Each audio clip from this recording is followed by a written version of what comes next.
In our world, each country has rules and norms about how to interact with others and content. Children learn about these cultural characteristics as they grow up immersed in the culture. Learning about a culture can also happen at all ages as a person visits a new place or moves to a different country. The person learns to adapt to the cultural rules and norms. The same applies in the digital world.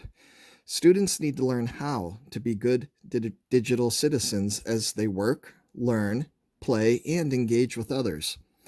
The main difference as people learn to navigate between analog and digital worlds is the scale and speed of impact. In both worlds, students have opportunities to make the world a better place, but in the digital world, students are using digital tools and social media to work toward causes that are important to them.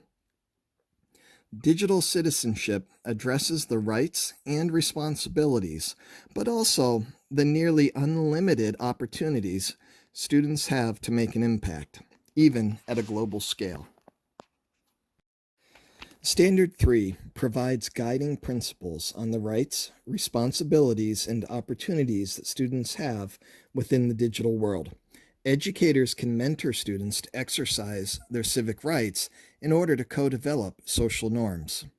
The standard statement is educators inspire students to positively contribute to and responsibly participate in the digital world.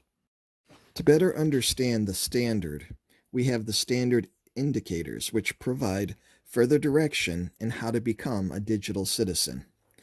This standard has 4 indicators.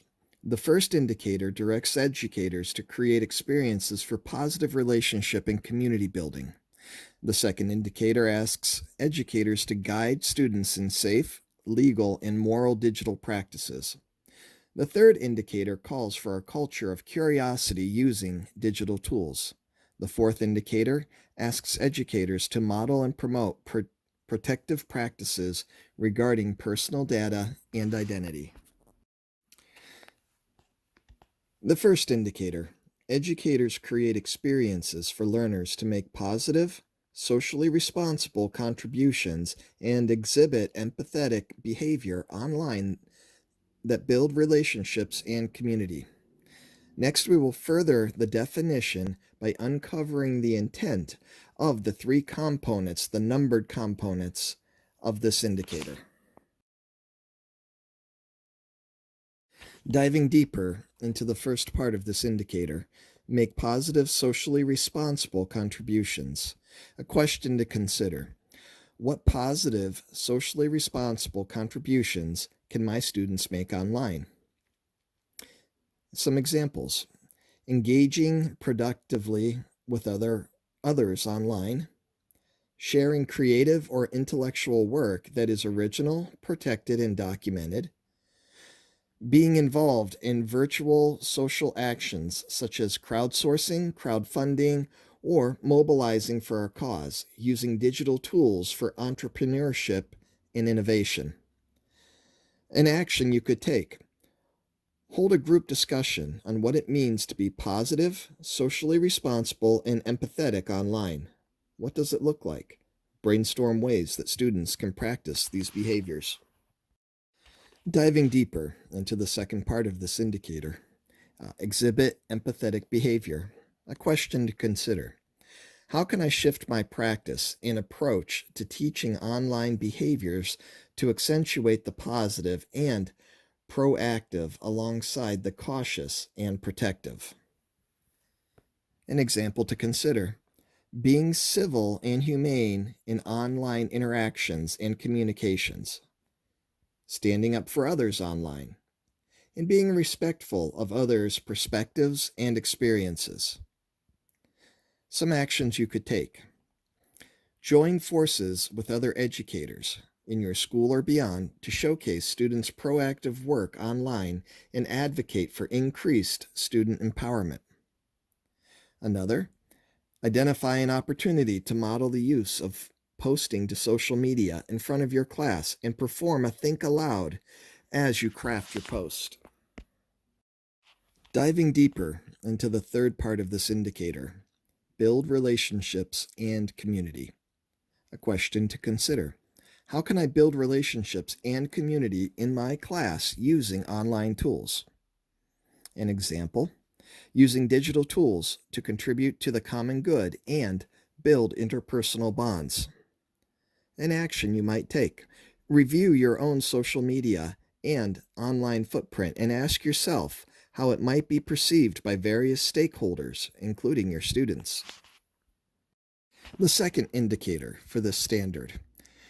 Educators establish a learning culture that promotes curiosity and critical examination of online resources and fosters digital literacy and media fluency. Next, we will further the definition by uncovering the intent of these four components of this indicator. Diving deeper into the first part of this indicator, establish a learning culture. How do I describe my current learning culture?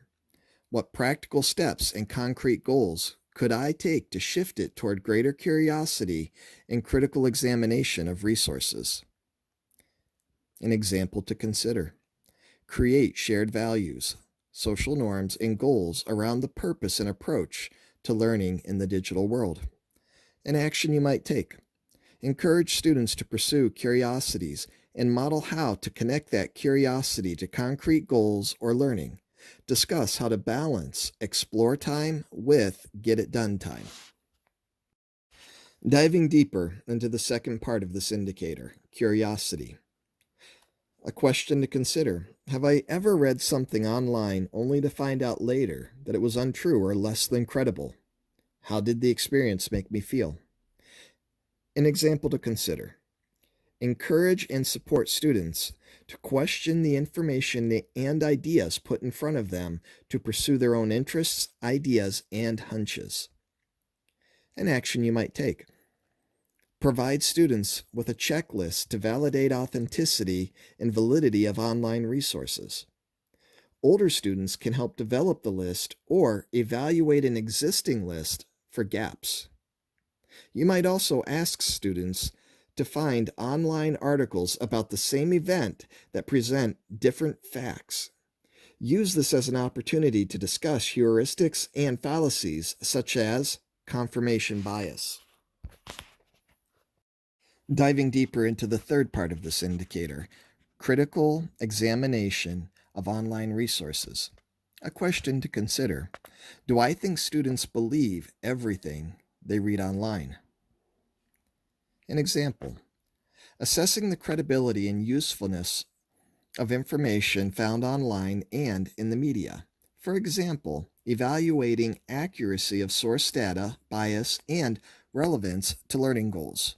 Learning to consider and recognize personal biases, especially confirmation bias, varying search terms to find alternative perspectives. An action you might take. Develop a lesson in which students compare news from varied sources to illustrate media bias. Another one, encourage students to ask for sources when that information is not provided. Diving deeper into the fourth part of this indicator, digital literacy. A question to consider. When was the last time I pursued something merely because I was curious? Why did I do it, and what did it feel like? An example, being able to use technologies effectively and being able to discover, analyze, create, and communicate information using digital tools and resources.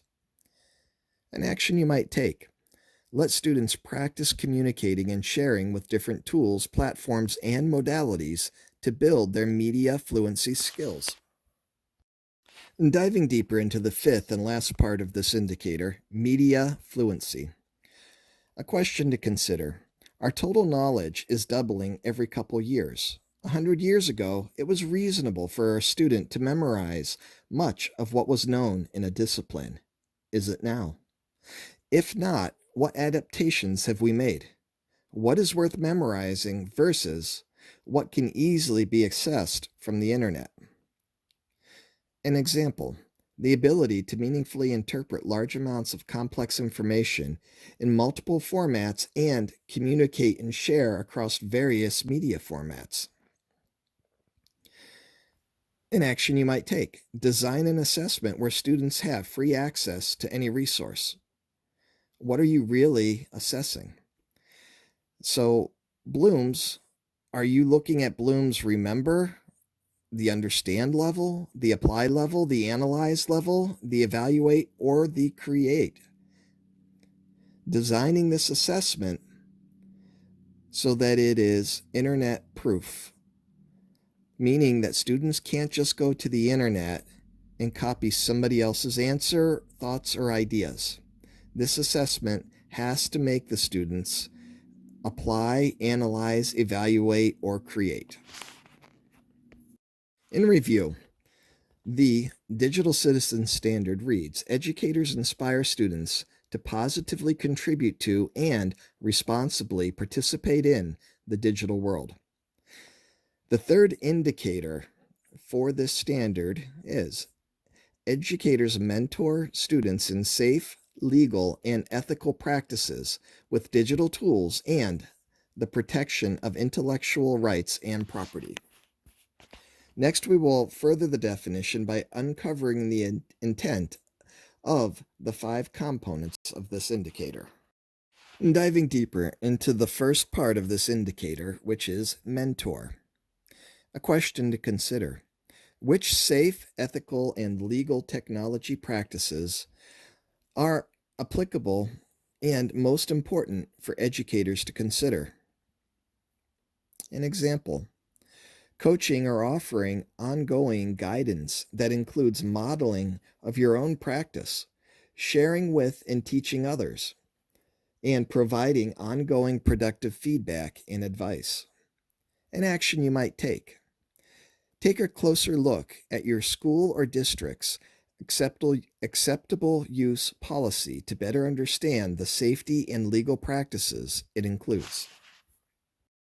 Diving deeper into the second part of this indicator, safe practices. A question to consider: how can I help keep students safe in a digital environment? How can I empower them to keep themselves safe? An example: interactions that keep you out of harm's way. For example, knowing the identity of who you are interacting with online, how much and what kind of information you release online, and protecting yourself from scams, phishing schemes, poor purchasing practices, and e-commerce theft. An action you could take: consider what students see and hear when you talk about and use technology in the front of the classroom. Diving deeper into the third part of this indicator, legal practices.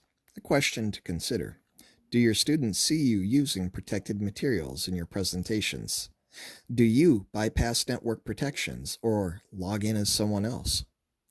An example: interactions that are mindful of the law, for example, abiding by copyright and fair use, respecting network protections by not hacking them, and not using another's identity.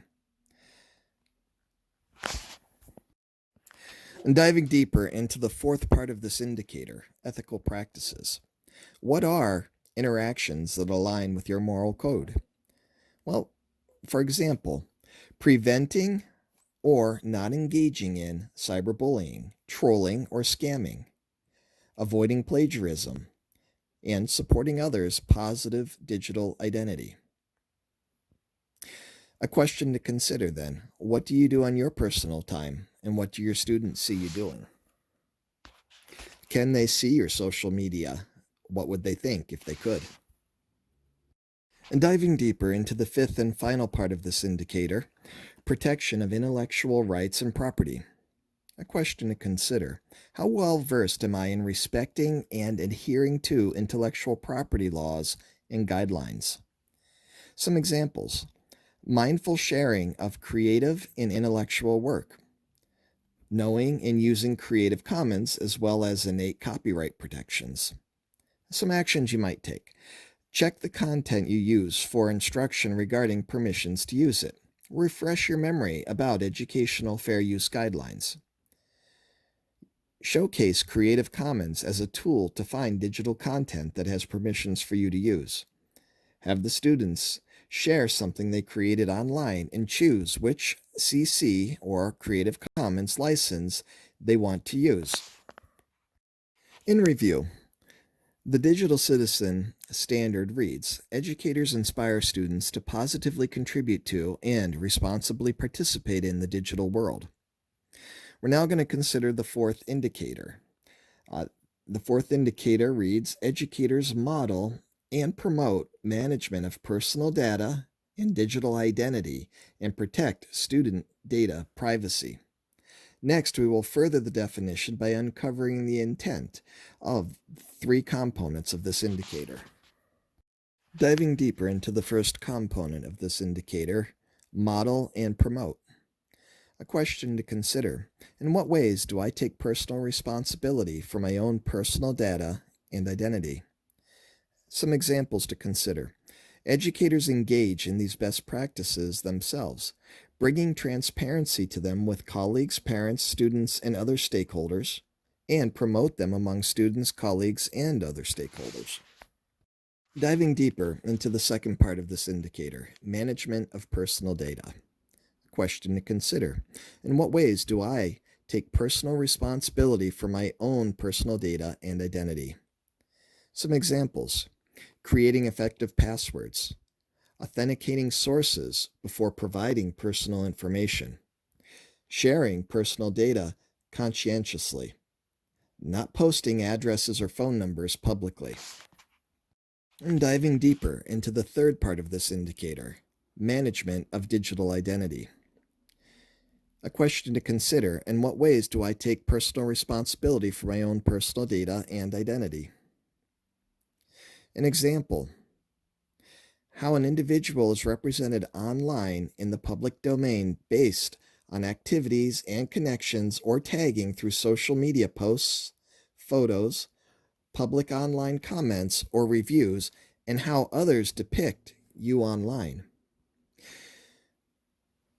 Would you be concerned if your students could see your social media? If they found it, if they saw what you were posting? Would you be concerned if they saw how you responded to other people?